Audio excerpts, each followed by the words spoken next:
ہزاروں لوگ موجود ہیں، اللہ محفوظ فرمائے کسی نے خنزیر کا گوشت چکھ کے بھی نہیں دیکھا ہوگا۔ کیوں ترک کیا ہے؟ کہ ہمارے رب نے منع کیا۔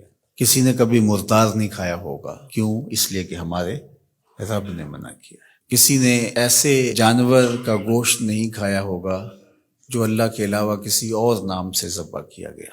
اب ان امور سے اگر ہمارا رکنا ہے تو ہماری عقل فیصلہ کرتی ہے اور ان کو چھوڑنا آسان ہے۔ بہت ساری ایسی چیزیں ہیں، انسانی عقل اس کا فیصلہ کرتی ہے اور اللہ کے حکم کو ہم تسلیم کرتے ہیں۔ لیکن کچھ ایسی چیزیں ہیں کہ اللہ کا حکم بھی ہے، ہماری عقل بھی کہتی ہے کہ یہ چیزیں درست نہیں ہیں، لیکن اس کے باوجود ان کو چھوڑنا آسان نہیں ہے۔ مثال کے طور پہ غصہ ہے ناجائز، شہوات ہیں، نظر کا پاکیزہ رکھنا ہے، زبان کی حفاظت کرنا ہے، غیبت سے بچنا ہے، بخل سے بچنا ہے، تکبر سے بچنا ہے، غرور سے بچنا ہے۔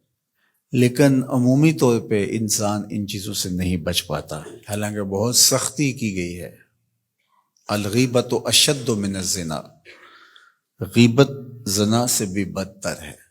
تو کچھ چیزیں ہیں کہ ہم ان کو اختیار نہیں کرتے، صرف اس لیے کہ اللہ کا حکم ہے اس لیے اختیار نہیں کرتے۔ مردار کو اسی لیے چھوڑا ہے کہ ہمارا رب اس کو پسند نہیں کرتا، شراب کو، خنزیر کو اور دیگر چیزوں کو اس لیے ترک کیا جاتا ہے کہ ہماری شریعت نے منع کیا، ہمارا رب منع فرماتا ہے۔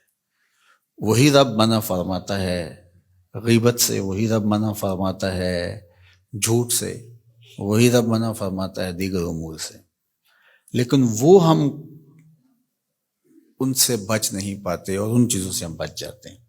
تو ابن عاشور کہتے ہیں کہ روزہ ان چیزوں سے بچنے کا علاج ہے۔ اگر کوئی شخص کثرت کے ساتھ روزے رکھے تو ان چیزوں سے اس کی جان چھوٹ جاتی ہے۔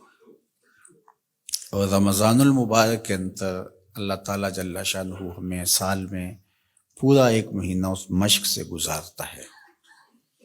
اگر ہم روزے کو اس کے آداب کی رعایت کے ساتھ گزاریں تو ان ساری بیماریوں سے ہماری جان چھوٹ سکتی ہے۔ روزے کا مقصد حصول تقوی ہے، اور جو چیزیں تقوی کے حصول کا ذریعہ بنتی ہیں ان کو اختیار کیا جائے، اور جو تقوی کے حصول میں رکاوٹ ہیں ان کو ترک کیا جائے۔ اور وہ جھوٹ ہے، برے اعمال ہیں، نظر کی، خیالوں کی ناپاکیزگی ہے، زبان کی ناپاکیزگی ہے، سوچوں کی آوارگی ہے، غیبت ہے، سب و شتم ہے، اخلاق رذیلہ ہیں، بدخوئی ہے، بغض ہے، کینہ ہے، حسد ہے، نفرتیں ہیں، صلہ رحمی کی بجائے قطع رحمی ہے، لوگوں کے لیے بدگمانی ہے، رزق حرام کمانا ہے، رزق مشکوک کھانا ہے۔ یہ وہ ساری چیزیں ہیں جو تقوی کے حصول کے لیے مانع ہیں۔ تقوی ان چیزوں کی موجودگی میں حاصل نہیں ہو سکتا، اور تقوی